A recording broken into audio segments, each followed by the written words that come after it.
தாவேகாவின் பயணத்தை உங்களால் கணிக்க முடிகிறதா சார்?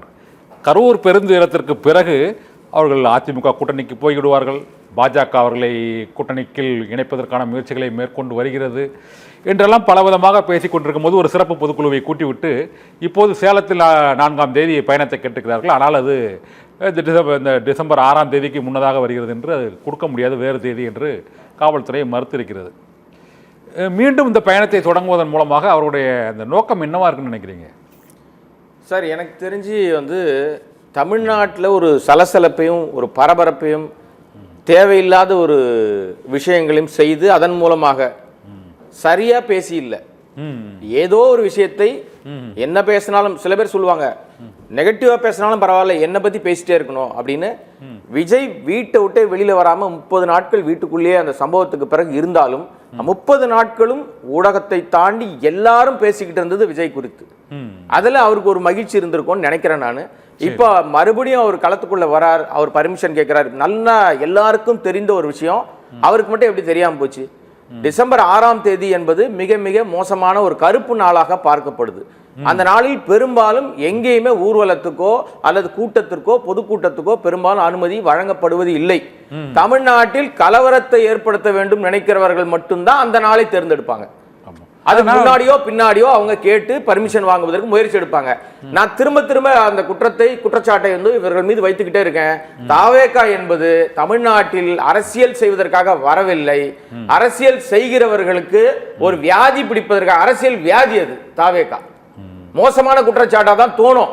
ஆனா அவருடைய செயல்பாடுகளை எடுத்து பார்க்கிற எல்லாருக்கும் தெரியும், இவர்கள் ஆரம்ப நாளிலிருந்து தமிழ்நாட்டு மக்களுக்கு இதையெல்லாம் நாங்க செய்ய போறோம்னு சொன்னதே கிடையாது. நீங்க குற்றச்சாட்டை யார் மனவன வைக்கலாம். இப்ப ஆளுங்கட்சி மீது எதிர்கட்சி குற்றச்சாட்டு வைப்பது வழக்கமாக வைக்கிற ஒரு விஷயம், தப்பே இல்லை, அவர்கள் வைக்கலாம்.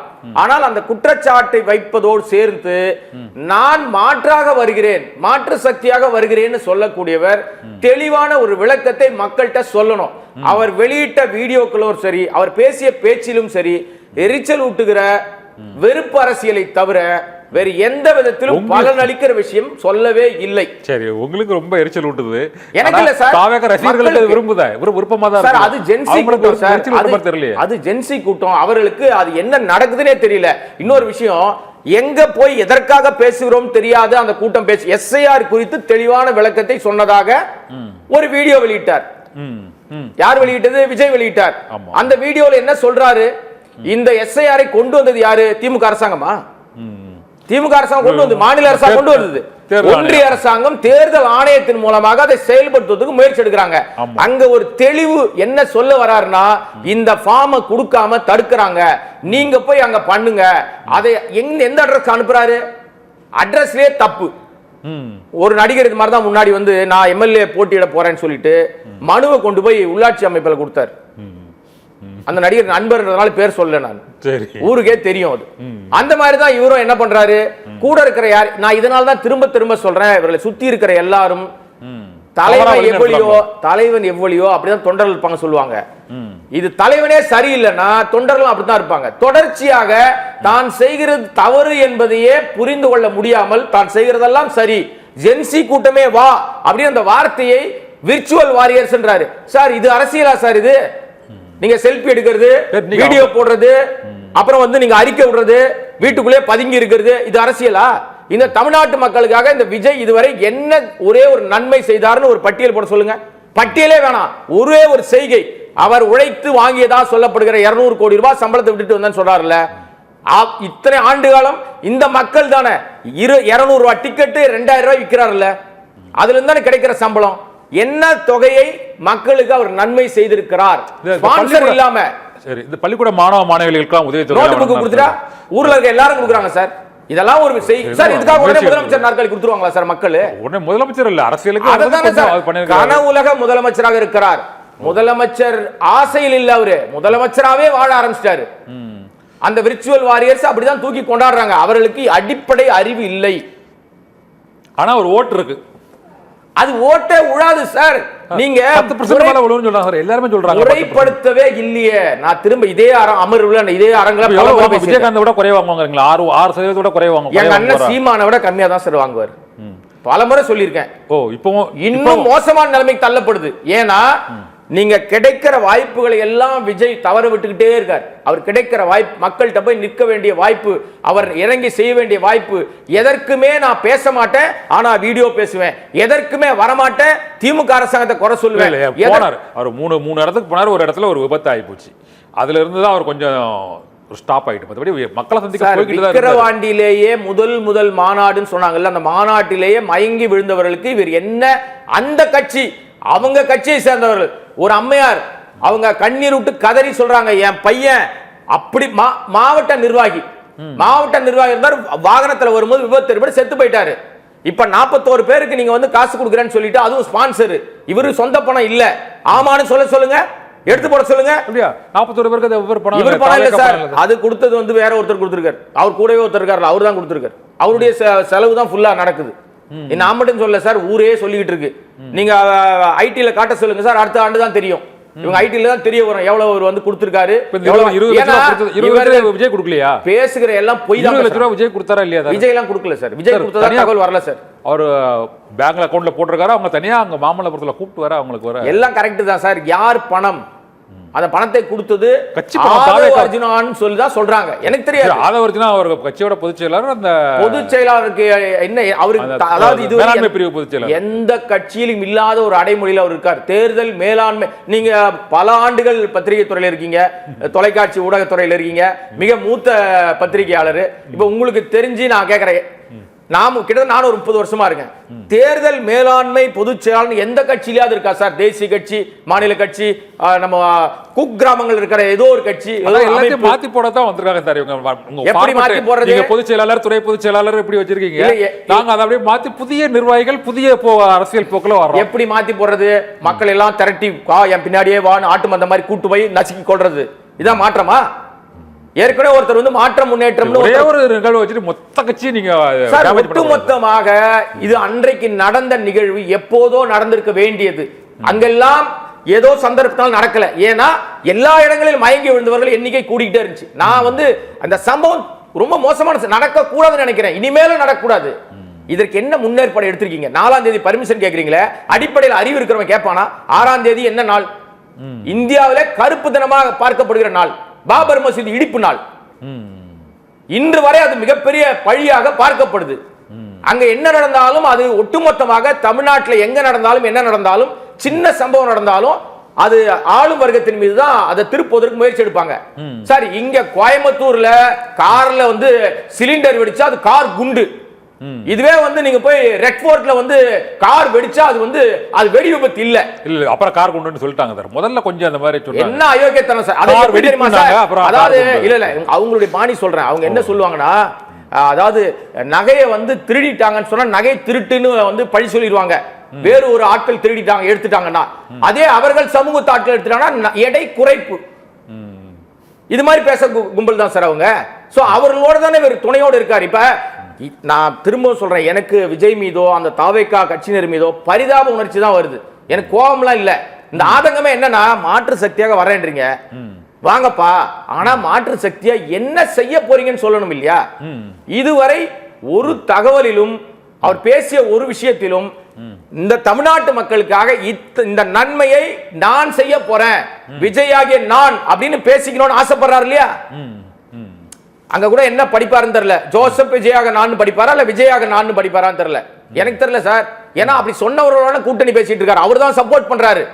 இவரை அடையாளப்படுத்தி மத ரீதியாக கேவலப்படுத்தி அசிங்கப்படுத்தியவரோடு தான் கை கோத்துக்கிட்டு இருக்காரு. நான் யார சொல்றேன்னு பார்த்துக்கிற மக்களுக்கும் தெரியும், நம்ம எல்லாருக்குமே தெரியும் அந்த விஷயம். அடிப்படையில் இவர்கள் கலவரத்தை ஏற்படுத்தி சமூக அமைதிக்கு குந்தகம் விளைவிக்கிற வேலையை தாவேகா தெளிவாக செய்கிறது. இந்த வாட்டி ஒரு சேலத்துக்கோ எந்த ஊருக்கு போனாலும் இதை முன்னிறுத்துகிற வேலையை மட்டும்தான் செய்வாங்க. அங்க சின்ன விஷயம் நடந்தாலும் பார்த்தீர்களா இந்த ஆளுங்கட்சி என்ன செய்து சார், அப்ளிகேஷன் கொடுக்கல, ஃபார்ம் கொடுக்கல கூட அதுக்கு காரணம் திமுக உரண்டை இழுக்கிறாங்க. எஸ்ஐஆருக்கு காரணம் திமுகன்றாங்க, எங்களை சேர்க்கவே இல்லைன்றாங்க. அடிப்படையில் ஏதாவது சொல்லி கொடுக்கணும் சார். அந்த தொண்டர்களை, நீங்க ரசிகர்களை தொண்டர்களா மாத்துகிற பணியை இதுவரை விஜய் என்ன செஞ்சிருக்காரு? என்ன பண்ணிருக்காரு? வெறுப்பு அரசியலை தவிர வேறு ஏதாவது. இவர் மட்டும் இல்ல, இப்போ இந்த மகளிர் பாதுகாப்பு படை அனைத்து மாவட்டங்களிலும் அவர்களுக்கு வந்து ஒரு பயிற்சி, இந்த வருகிற தொண்டர்களுக்கு என்னென்ன பாதுகாப்பு அளிப்பது, அவர்களை வந்து எவ்வாறு அழைத்து வருவது, இந்த மாநாட்டு ஏற்பாடுகளை எப்படி செய்வதுன்னு ஒரு பல நூற்றுக்கணக்கான நிர்வாகிகள் இப்போ மகளிர் படை அப்படி இப்படின்லாம் போட்டிருக்காங்க சார். அதனால் இனிமேல் இது போன்ற தவறுகள் நீங்கள் என்ன பயிற்சி கொடுத்தாங்கன்னு கேட்டனால சொல்கிறேன். இந்த பயிற்சிகள்லாம் இப்போ கொடுத்துட்டு இருக்கிறாங்க. இது நீங்கள் அடுத்தடுத்து வரக்கூடிய அந்த கூட்டங்களில் உங்கள் குற்றச்சாட்டுகளுக்கெல்லாம் பதில் இருக்குன்னு நினைக்கிறேன். எனக்கு இன்னொரு கேள்வி, இப்போதைக்கு இப்போ பீகார் மாநில அரசியலில் அந்த ஓட் ஸ்விங் ஆவதுக்கு காரணமானது சிறிய கட்சிகள். பெரிய கட்சிகள் நம்ம திமுக அதிமுக இருக்குது. இது தவிர மற்ற கட்சிகள் ஓரளவு பாஜக வந்து எவ்வளோ வாக்கு சதவீதம் போது அவங்க நாடாளுமன்ற தேர்தல் ஒரு வாக்கு சதவீதம், சட்டமன்ற தேர்தல் ஒரு வாக்கு சதவீதம் வாங்குறாங்க. எவ்வளோ ஒன்று அவங்களுக்கு இருக்குது. இவங்களோட சேர்ந்து ஒரு ஸ்விங் பண்ணதுக்கு விஜய்க்கு தான் வாய்ப்பு இருக்குது அப்படிங்கிற ஒரு சூழ்நிலை இருந்த நிலையில் இப்போ அந்த வாய்ப்பு இன்னும் இருக்குன்னு நினைக்கிறீங்களா சார்? இல்லை, நீங்கள் பீகார்னு எடுத்ததுனால அங்கே சொல்கிறேன் சிறிய கட்சிகள் அப்படிலாம் சொல்கிறீங்கல்ல. என்னை பொறுத்தவரை மோடி அவர்கள் கைகோர்த்தது சிறிய கட்சிகளோடு அல்ல, தேர்தல் கமிஷனோடு கைகோர்த்தார். அந்த அடிப்படையில் 10,000 ரூபாய் காசு கொடுத்தது மட்டுமே ஒரு விஷயமாக பார்க்கப்படல. 10,000 ரூபாய் கொடுத்தது மட்டும் பார்க்கப்படல சார். நான் அதை சொல்லவே இல்லை. அதனால் வாக்கு கிடைத்ததாக சொல்லவே இல்லை. எஸ்ஐஆரோடு கைகோர்த்தார்.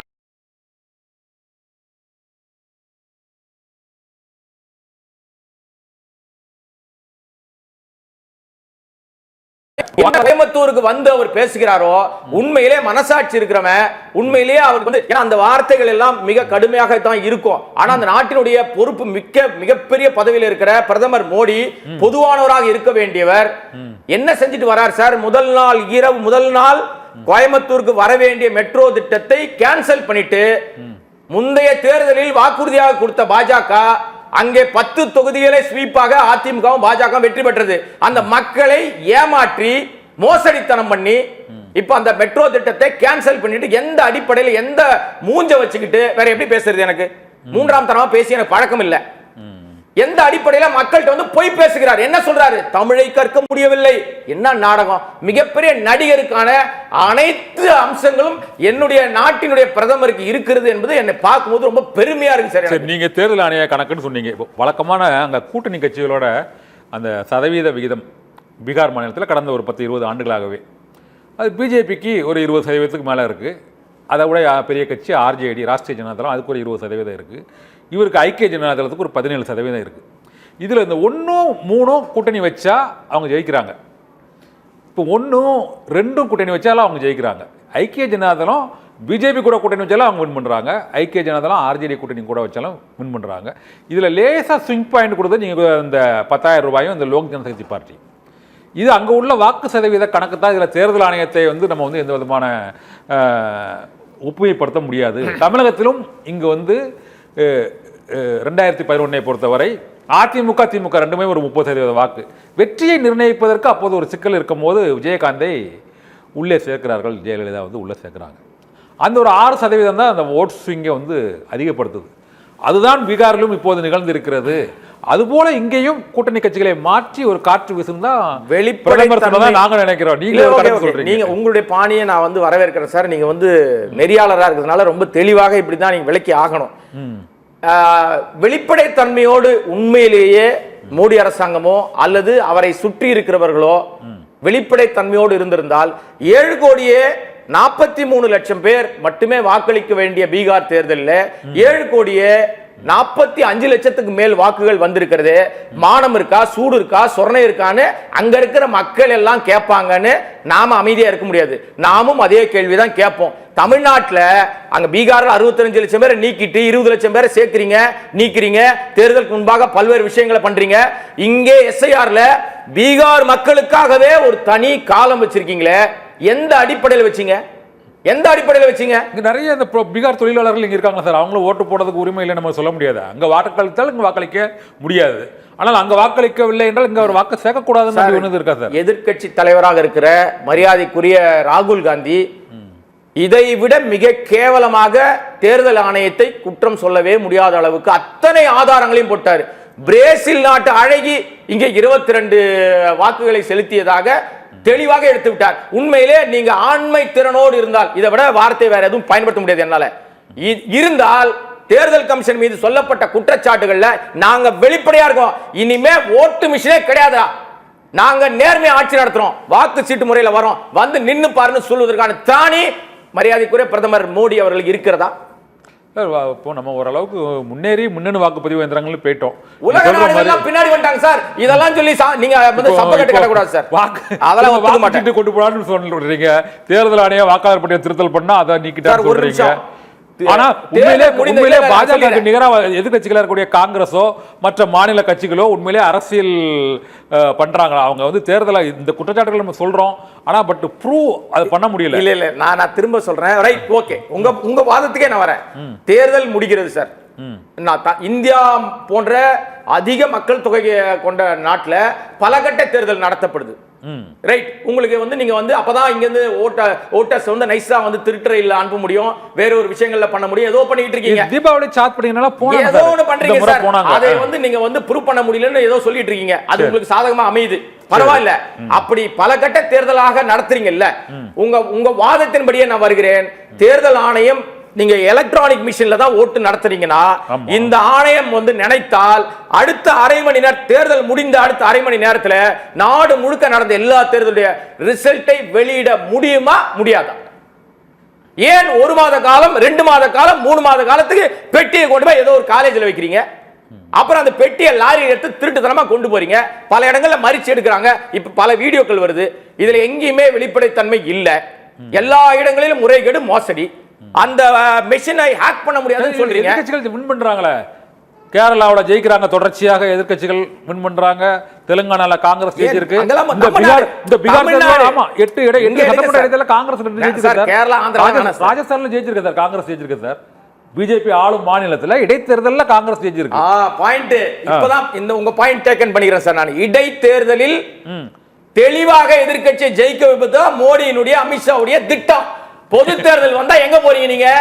எல்லா இடங்களிலும் பொது தேர்தல்ல இவ்வளவு அயோக்கியத்தனத்தையும் தேர்தல் கமிஷன் பண்ணுது. சரி, தேர்தல் கமிஷனால மட்டும்தான் பிஜேபி ஜெயிக்கிறது.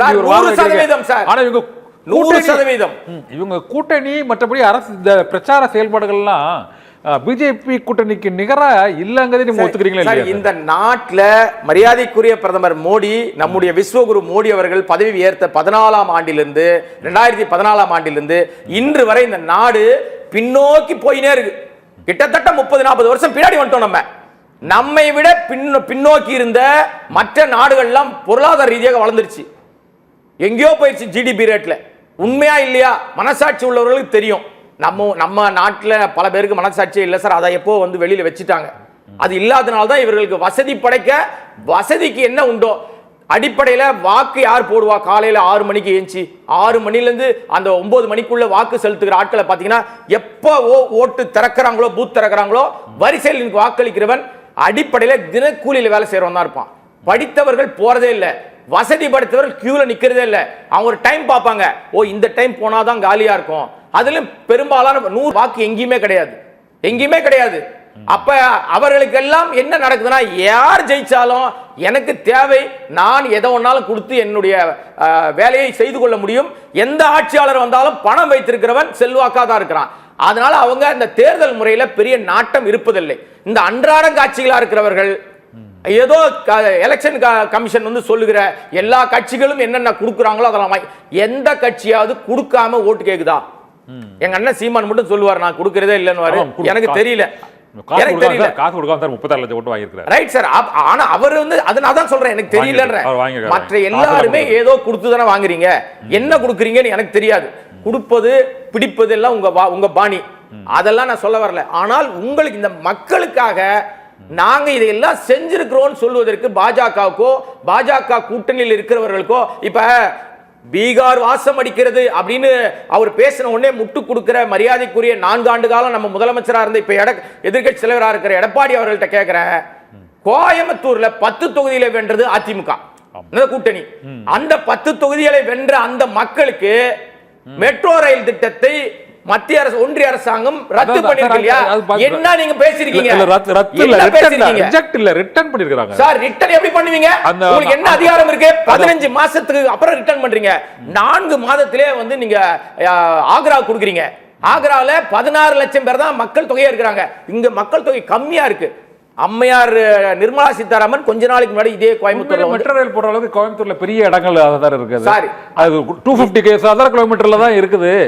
7 ஸ்டேஷன் கூட அங்க அமைக்க முடியாத சூழ்நிலை ரொம்ப குறுகலா இருக்குன்னு உங்களுக்கு ஏன் சார் அமைச்சர் மனோகர்லால் கட்டர் சார் உங்களுக்கு ஏன் சார் அப்ப அதை ஏன் சார் நீங்க போன தேர்தலில் தேர்தல் வாக்குறுதியாக சொன்னீங்க? அப்ப தெரியாதா சார் கோயம்புத்தூரை பத்தி உங்களுக்கு? அவங்க கோயம்புத்தூர் வந்து இப்பவும் ரிஜெக்ட் பண்ணல. கோயம்புத்தூருக்கோ மதுரைக்கோ ஏமாத்து வேலை சார் பண்ணுவோம். ஆனா இப்போ வந்து நாங்க இங்க மெட்ரோ 2ஆம் கட்ட பணிகளுக்கு 63,000 கோடிக்கு மேல ஒதுக்கிட்டோம். எங்க கொடுத்தீங்க? 63,000 கோடி செகண்ட் 2ஆம் கட்ட பணிகளுக்காக கொடுத்தோம். எப்ப கொடுத்தாங்க? முடியாதுன்னு சொன்ன பிறகு தமிழ்நாடு அரசு தான் அதை வந்து செயல்படுத்த ஆரம்பிச்சது சார். எல்லாமே மொத்தமாக ஏமாத்து வேலை. தேன் தடவி மருந்து கொடுக்கிறது தப்பு இல்ல. பாஜக அரசாங்கம் தேன் தடவி விஷம் கொடுக்குது. இது தெரியாம இது ஸ்லோ பாய்சன். மக்கள்லாம் மாண்டு போன பிறகு யாருக்கு என்ன நல்லா பண்ண போறீங்க நீங்க? பணக்காரர்களுக்கு, வசதி படைத்தவர்களுக்கு, செல்வந்தர்களுக்கு மட்டும் பண்ணிட்டு அவர் இந்தியா ஏழை நாடுல இருந்து மாத்திட்டோம்னு சொல்லுவாங்க. எப்படி தெரியுமா? இந்த மாதிரி தான். ஆனா இன்னொன்னு, பாஜக பண்ற எல்லாத்தையுமே நீங்க விமர்சிச்சு இந்த தேர்தலில் ஓட்டு வாங்கிட முடியும்னு நினைக்கிறீங்களா சார்? எஸ்ஐஆர் திட்டமாக இருக்கட்டும், இந்த மெட்ரோ ரயில் திட்ட பணிகள் திட்ட அனுமதி வழங்காததாக இருக்கட்டும், இது தவிர இந்த சமக்கர சிஷ்ய அபியானுக்கு நிதி ஒதுக்கவில்லை என்று தமிழகம் புறக்கணிக்கப்படுகிறது என்ற ஒரே காரணத்தை கூறி இந்த தேர்தலை வந்து எதிர்கொண்டு திமுக கூட்டணி வெற்றி பெற முடியும்னு நினைக்கிறீங்களா சார்? இல்ல இல்ல, வேற எந்த தவறுமே நடக்கலையா? இல்ல இல்ல இல்ல, நான் அந்த நீங்க சொல்ற வாதத்துக்குள்ளேயே நம்ம போகவே வேண்டாம். ஏன்னா இங்கே தமிழ்நாட்டு மக்கள் 2021ஆம் ஆண்டுல நடந்த தேர்தல்ல அப்போ இந்த கூட்டணி தான் இருந்தாங்க. பாஜக அதிமுக தான் இருந்தாங்க. அப்போ வந்து பாஜக வந்து மொத்தமா எல்லா கட்சிகளையும் அபகரிச்சிருவாங்க பயம். இல்ல இல்ல, இந்த தேர்தல திட்டங்களை மட்டும் முன்னிறுத்துறாங்க. தமிழ்நாடு புறக்கணிப்பு அப்படிங்கறத மட்டும் புறக்கணிக்கிறாங்க. நீங்க சொல்றீங்க. நான் என் பார்வையே நான் வேற மாதிரி யோசிக்கிறேன் சார். இந்த புறக்கணிப்பை மட்டும் இவர்கள் முன்னிலைப்படுத்த மாட்டார்கள். இப்ப பேசுறது வந்து தேர்தல் நேரத்துல நெருக்கத்துல நடக்காது. ஆனால் 21 நான் தான் சொல்ல வந்தேன். என்னன்னா 21ல மக்கள் தான் ஸ்டாலினை உட்கார வச்சாங்க முதலமைச்சராக. ஆனால் அதற்கு முன்பாக பிரச்சாரம் என்ன மேற்கொள்ளப்பட்டதுன்னா, இங்க வந்து திமுகவுக்கு வாய்ப்பில்லை, முதலமைச்சராக ஸ்டாலின் அமர்வதற்கு கட்டஞ்சரி இல்லைன்னாங்க, ராசி இல்லைன்னாங்க. நம்ம அதெல்லாம் பார்க்கறது இல்ல.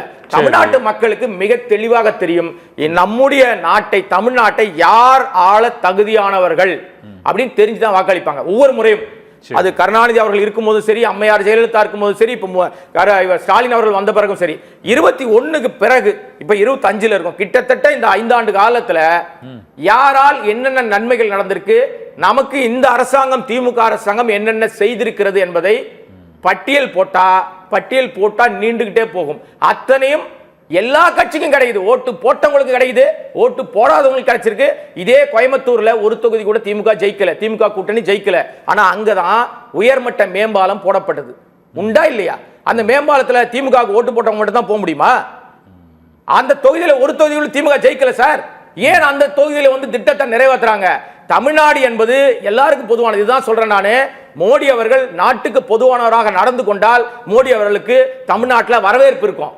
அவர் வந்து மாற்றாந்தாய் மனப்போக்கோடு ஒரு கண்ணில் சுண்ணாம்பு ஒரு கண்ணில் வெண்ணெய் வச்சுக்கிட்டு, நான் பாத்தியா பீகார்ல போய் சொல்லுவாரு. என்ன சொல்லுவாரு? பீகாரிகளை தமிழர்கள் அடித்து துன்புறுத்துறாங்கன்னு பேசுவாரு. அதே வாயி ஒரிசால போய் பேசுவோம், நம்முடைய கோயில் கருவறை சாவியை திருட்டு பசங்க திருடிட்டு போயிட்டாங்கன்னு தமிழர்களை திருட்டு பட்டம் கட்டுவாரு. ஆனா அந்த வாய் தான் திரும்பி இங்க வந்து பேசும், தமிழ் பேச முடியவில்லையே, தமிழ்ல பண்ண முடியவில்லையே அப்படின்னு கதற மாதிரி மோடி வந்து மிகச்சிறந்த நடிப்பை வெளிப்படுத்துறாரு. சரி, இப்போ ஒண்ணு சார், இப்போ வந்து மக்கள் இப்போ இந்த தேர்தல் வியூகத்தில் ஏடிஎம்கே பாஜக கூட்டணி தேர்தலில் உறுதியாக இருக்கிறாங்க. இந்த 2026 தேர்தலில் சந்திக்க போகிறாங்க. இப்போ திமுக ஆட்சி, இந்த கூட்டணி ஆட்சியை அகற்ற வேண்டும் என்ற ஒரே இலக்கோடு விஜயை அங்கு சேர்த்தால் இங்க ஆட்சி மாற்றம் அல்லது அவர்கள் அமோக வெற்றி பெறுவதற்கான வாய்ப்பு இருக்கா இல்லையா? வாய்ப்பே இல்லை சார். எழுதி வச்சுங்க சார். திமுக இல்ல அதிமுக பாஜக தாவேகா 3 பேர் சேர்ந்தாலே வாய்ப்பே இல்லை என்பதுதான் என்னுடைய பார்வையில். ஏன் சொல்றேன் இருங்க, ஏன் சொல்றேன் கேளுங்க. நீங்க நிச்சயமாக விஜய் அந்த கூட்டணியில போய் இருங்க. நான் நீங்க பேசின அந்த கேள்வியுடைய சாராம்சத்திலே பதிலும் ஒளிந்திருக்கிறது. தாவேகாவுடைய இத்தனை அவங்க வந்து டிராமா பண்றாங்க, ஏமாத்துறாங்க, பொய் சொல்லிட்டு இருக்காங்க, பேச்சு சரியில்லை, வெறுப்பரசியல் சொல்லிட்டு இருக்கோம். ஆனா நான் இந்த நாட்டை மாத்த வரேன், திருத்த வரேன், நான் வந்து வேற விர்ச்சுவல் வாரியர்ஸே ரெடியா இருங்க அப்படின்லாம் பேசக்கூடிய விஜய் பாஜகவை என்ன சொல்லிட்டு இருக்காரு அப்படின்னு ஒரு பார்வை இருக்கு இல்லையா? என்ன சொல்லிட்டு இருக்காரு? கொள்கை எதிரி, பெரிய அளவுல பாலிசி. அதுதான் சொல்றாரு, பெரிய அளவுல வேற ஒண்ணும் திட்டறது இல்லையா? இல்ல சார், அதுதான். அப்ப நீங்க பூனைக்குட்டி வெளியில வந்துருச்சுன்னு வந்துருமா வராதா? நீ யாருடைய ஆள்னு வந்துருமா வராதா? பி டீமா, சி டீமா, ஏ டீமா, எந்த டீம், ஏதோ ஒரு டீம்னு வந்துருமா வராதா? அப்ப நீ நடந்து கொண்ட விதம், தப்பிச்சு ஓடி வந்த விதம், மக்கள் கிட்ட பிரச்சனை வருவது மக்களோடு மக்களாக நிற்பதற்கு கூட தகுதி இல்லாம, திறமை இல்லாம, ஆண்மை இல்லாம தப்பிச்சு ஓடி போய் 30 நாள் பங்கரில் பதுங்கியது. பங்கர்னா பதுங்கு குழி பதுங்கிய ஒரு மோசமான நிலைமைக்கு தலைவனாக எப்படி இருக்க முடியும்னு நான் கேட்கல. நாட்டு மக்கள் பதில் சொல்லுவாங்க அந்த டைம்ல. அப்ப நீ போய் கூட்டணி சேருங்க, தப்பே இல்ல. ஏன்னா உங்களுடைய பசுத்தோல் போற்றியது யாரு, உள்ள என்ன இருக்கு? புலிலாம் கிடையாது, எலி. வீட்டுக்குள்ள பதுங்கி இருக்கிற எலி, குகைக்குள்ள பொந்துக்குள்ள பதுங்கி இருக்கிற எலி. இது நிச்சயமாக மக்கள் தெளிவாக என்னை பொறுத்த வரைக்கும் சேருங்கன்ற, அதிமுகவோட சேருங்க. அப்பதான் உங்க லட்சணம் மக்கள்கிட்ட தெரியும். திமுக ஈஸியா வெற்றி பெறுவதற்கு வாய்ப்பு அமையும். அதனால சொல்றேன், திமுக வெற்றி பெறுவதற்கு 3 பேரும் ஒன்னா சேர்ந்தாலும் திமுக தான் வெற்றி பெறும். தனித்தனியா போட்டாலும் வாக்குகள் பிரிவதால் திமுக தான் வெற்றி பெறும். நீங்களே தானே வச்சிருக்கீங்க. மக்கள்கிட்ட சொல்லுங்களேன். இப்ப நம்ம சொல்றத மக்கள்கிட்ட கேளுங்க, மக்கள்கிட்ட போய் கருத்து கேளுங்க. இந்த மாதிரி இருக்கு, பாஜக அதிமுகவோட இருக்கிறது, அதிமுக இவ்வளவு ஓட் பேங்க் வச்சிருக்காங்க, பாஜக இவ்வளவு இருக்கு. சோ விஜய் தாவேக விஜய்க்கு சில பேர் சொல்லிட்டு இருக்காங்க 20%, 25%, ஏன் 50% சொல்லுங்க. மொத்தமா எங்க கிட்ட தான் இருக்குன்னு சொல்லுங்க, ஒன்னும் பிரச்சனையே இல்லையே. இவ்வளவு இருக்கு சார். ஆனா சார் சொல்லியதெல்லாம் யாரு சார்? அவரை 20% இருக்குன்னு சொன்னதெல்லாம் யாரு? நல்லா கவனிச்சு பாருங்க. அவர்கள் எந்த உண்மையிலே சார் ஒருத்தர் பேசுறார், ஊடகத்தை பேர் சொல்ல விரும்பல நானு. ஒருத்தர் பேசுறாரு, அவர் ஒரு சர்வே எடுக்கிறார். அவர் சர்வே எடுத்தா அப்படியே தலைகீழ தமிழ்நாட்டு அரசியலே மாறிவிடும் அவர் நினைச்சிட்டு இருக்காரு. தமிழ்நாடு அரசியல் அப்படி அவ்வளவு மோசமான அரசியல் கிடையாது. அவருக்கு கொடுக்கப்பட்ட அஜந்தா விஜய தூக்கி புடி, அப்பதான் உனக்கு கொடுக்கப்பட்ட அஜந்தா. நீ நேர்மையாளன் பேர் வேற வச்சிருக்காரு, அதை ஏன் ஏமாயால நான் சொல்லுவானே. சோ இந்த மாதிரியான நபர்கள் எல்லாம் மக்களை மடமாத்துறதுக்காக விஜய்க்கு ஒரு பெரிய செல்வாக்கு இருக்கு. நீ பெரியாள் நீ இறங்கி வரணும் அவசியம் இல்லை, தலைவாரி மேலே இறங்காதன்னு சொல்லி இறங்கி வர வேண்டிய மனிதரை, மக்களோடு மக்களாக பழக வேண்டிய மனிதரை தொலைச்சிட்டு நிக்கிறோம். யார் தெரியுமா? விஜயகாந்த். விட்டுட்டோம் நம்ம. அந்த வழியை பின்பற்றுகிறேன்னு சொல்லுகிற விஜய், நான் எங்க அண்ணன் விஜயகாந்த் சொல்லுகிற விஜய், அவரை குறித்து பேசுவதற்கு கூட தகுதி கிடையாது. ஒரு பாயிண்ட் கூட அவர்கிட்ட நீங்க எடுக்கவே இல்லையே. மக்களோட மக்களா நிக்காம ஓடி போனது எதிரொலிக்கும் தேர்தலில் மிகப்பெரிய அடியை, அவமானத்தை சந்திப்பார் விஜய். ஓகே. ஆனா நீங்க சொல்லிட்டீங்க இந்த மாதிரி அவருடைய அரசியல் செயல்பாடுகளை பத்தி விமர்சிச்சீங்க. ஆனா கோடங்க பிரபு சார், உங்கள் ஃப்ரெண்ட்ஸு, உங்கள் பக்கத்து வீட்டில் உள்ளவங்க, ஃபேமிலியில் உள்ளவங்க, இவங்க எல்லாமே கொஞ்சம் விஜய்க்கு சப்போர்ட்டாக ஒரு தெரிஞ்சவங்க 10 பேரில் ஒரு 2-3 பேராது இருக்காங்களா இல்லையா? உண்மை இவ்வளவுக்கும் பிறகும் இல்லை சார், உண்மை ஒத்துக்கிறீங்களா? விஜய் எனக்கு கூட பிடிக்கும் சார். விஜய் நடிகராக நானே ரசிப்பேன், அதெல்லாம் மாற்றுக்கிறது இல்லை. நான் நிஜமாவே விஜய் அரசியலுக்கு வரமாட்டாரு, வந்தா பரவாயில்ல, ஓகே சூப்பர் அப்படின்னு நினைச்சேன். ஆனா அவர் வந்த பிறகு அவருடைய செயல்பாடுகள்னு ஒன்று, அதுல இருந்து உங்களுக்கு அந்த செயல்பாடுகள்ல விஜய் ரசிகர்களுக்கு அது பெரிய சார், விஜய் ரசிகர்களுக்கு அது பெரிய அவரோட செயல்பாடுகள் மாதிரி பெரிய விமர்சனங்கள்லாம் ஒன்றும் பெரிய லெவலில் இல்லை சார். அந்த ரசிகர்கள் வாக்காளர்களாக மாறினா கூட அந்த வாக்கு மட்டுமே முதலமைச்சர் நாற்காலியில் உட்கார வைக்கிற வாக்கு இல்லை. நான் என்ன கேட்க வரேன்னா, எல்லா தரப்பு மக்களும் உங்களுக்கு வேணும். பெண்கள் வேணும், ஆண்கள் வேணும், இளைஞர்கள் வேணும், வயதானவர்கள் வேணும். நீங்க சொல்றீங்கல்ல விச்சுவல் வாரியர்ஸ்னு ஒரு குரூப்பை சொல்றீங்கல்ல, இந்த வார் ரூம் கும்பல் ஒன்று இருக்குல்ல, இந்த மாதிரி இவர்களும் வேணும். இப்ப எல்லா தரப்பிலிருந்தும் நீங்க உங்க ஆட்களை எடுக்கும் போது தான் அவர்கள் தீர்மானிக்கிற வாக்குகள் தான் உங்களை உட்கார வைக்கும். கற்பனையில சினிமால ஒரு பாட்டுல ஆரம்பிச்சு அந்த பாட்டு முடியும் போது முதலமைச்சர் ஆகிற கதெல்லாம் இங்க நிஜத்தில் நடக்காது. ஆனால் ஒருத்தர் முடிவு பண்ணா நடக்கும். இப்ப பீகார்ல என்ன நடந்துச்சு? அமைச்சர்கள் பிரச்சாரத்துக்கு போகும்போதே சாணியை உருட்டி அடிச்சு விரட்டினாங்க. பல இடங்களில் ஆளுங்கட்சி சேர்ந்தவர்கள் உள்ள கிராமத்துக்குள்ளே போக முடியல. அங்கே அதுதான் சொல்ல வரேன். இஸ்லாமியர் அதிகமாக இருக்கிற இடத்துலயும் பாஜக ஜெயிக்குது. வெளிப்படைத்தன்மையோட எப்பா நீ ஓட்டு போட்ட லிஸ்ட காட்டு அப்படின்னா காட்ட மாட்டாங்க. ஓட்டு போட்ட வீடியோ காட்டு அப்படின்னா நாங்க அழிச்சிட்டோம்ன்றாங்க. தேர்தல் கமிஷனுடைய வெளிப்படைத்தன்மை தெரியுதா உங்களுக்கு? இப்போ வந்துருது எத்தனை எவ்வளவு வாக்குகள் இணையதளத்துல பதிவு இணையதளத்தையே இப்ப நீங்க கேட்டதுனால ஒரு உண்மையை சொல்றேன். கொஞ்ச நாளைக்கு முன்னாடி சண்டிகர்ல ஒரு தேர்தல் நடந்துச்சு, மேயர் தேர்தல். எல்லாருக்கும் நினைவு இருக்கும். அந்த தேர்தல் அதிகாரி நான் போட்டு இதே மாதிரி தான் கலர் சட்டை போட்டிருந்தாரு, மறக்க முடியல அந்த கலரை. இல்ல ஒரே ஒரு இடத்துல அழகா கேமரா இருக்குன்னு தெரிஞ்ச பிறகு ஒரு பானை நிறைய சுத்தமான ஒரு அமிர்தமோ அல்லது பாலோ எது வச்சாலும் ஒரு துளி விஷமானாலும் அது மொத்தமும் டெஸ்ட்ராய் பண்ணணும், அழிச்சிடணும். இது மக்களுக்கு உடல் நலத்தை கெடுக்கிற விஷயம். இது பாஜக என்பது இந்திய மக்களுடைய அனைத்து உரிமைகளை கெடுக்கிற கட்சி அப்படின்றதா என் போன்றவருடைய பார்வை. மற்றவங்க பார்வை வேற மாதிரி இருக்கும். ஓகே சார், இந்த 2026 சட்டமன்ற தேர்தலில் தமிழகத்தில் அரசியல் போக்கு எவ்வாறு இருக்கும், பொதுவாக மத்திய பாஜக அரசுக்கு எதிரான இந்த வியூகங்கள் பலனளிக்குமா, விஜய் தாக்கம் என்ன அளவுக்கு இருக்கும் என்பது உள்ளிட்ட பல்வேறு தகவல்களை எங்களோடு பகிர்ந்து கொண்டமைக்கு மிக்க நன்றி. அரசியல் சதுரங்கம் நிகழ்ச்சியில் மற்றொரு ஆளுமையோடு சந்திக்கலாம். நன்றி.